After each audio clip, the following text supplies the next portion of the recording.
Alrighty, hi everybody. I'm Rona from Pickens Family Dentistry. I'm one of the hygienists, and you may have heard myself or one of the other hygienists talk about the Waterpik at a recent appointment. It is something that we love and is great for a lot of patients. We have kids and braces up to people in their 80s or 90s that can benefit from using it. So I have a little handout on the Waterpik, but I wanted to take a few quick seconds to show you how to use it. So we'll go into the bathroom.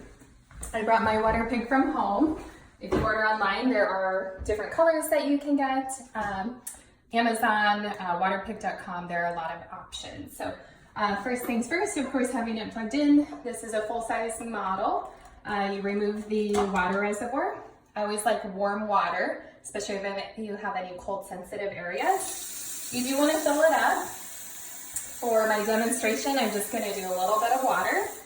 I would fill it up, and depending on what power level you are on, you're going to go through it faster or slower. We always recommend a full tub of water to thoroughly clean the mouth. So if you're on a lower power, it may take just a few extra seconds, but the average time is about 90 seconds.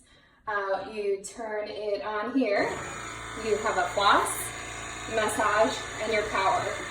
So if you're just starting with a Waterpik, you want to start at a low power setting and gradually work your way up. Patients might want to start at between a 2 and a 4 with a goal of getting up between a 6 and an 8, so around a 7. So this particular handle has the on-off, which is awesome. It helps keep you from spraying the walls. And then the tip comes out. When you put a tip in, you just want to make sure it's locked in, otherwise you'll have water leak here.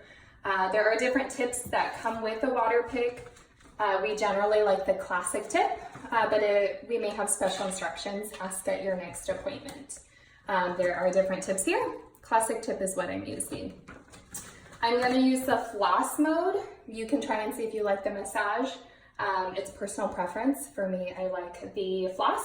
And today I'm just going to start right at a 4. The idea is to trace along your gums. Keep your eyes in the sink. Use the warm water so you don't have sensitivity. So here we go. Turn it on. I'm going to start in the back and work my way forward.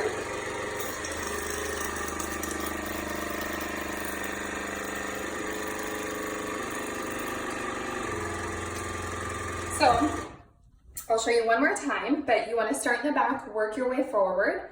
You want to trace your gums and pause, and you want to hold it between the teeth for about 5 seconds. So I'll try and do a close-up. That demonstration showed how the water, if my eyes are in the sink, the water goes down into the drain. So I'll do it a little more towards the camera so you can see. It might be a little more messy, but it's just water and that's okay.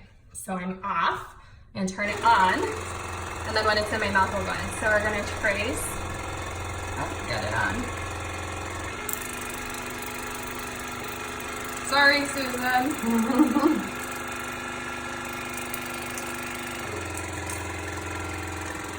I spend more time on the back teeth, so tracing the gums and holding in the back teeth, maybe 5 or 10 seconds between. On the front teeth, a little less. If you have areas of inflammation, you want to focus more time in those areas. We would love to work with you on this more at your next appointment if you have specific areas that need more attention. There is a video on the Waterpik page on how to clean your Waterpik. Over time, you can get buildup here in the line and in the handle, and keeping it clean is important because it does keep your mouth clean, and we don't want mold or bacteria going into our mouth.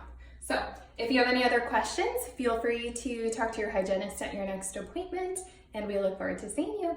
Bye-bye.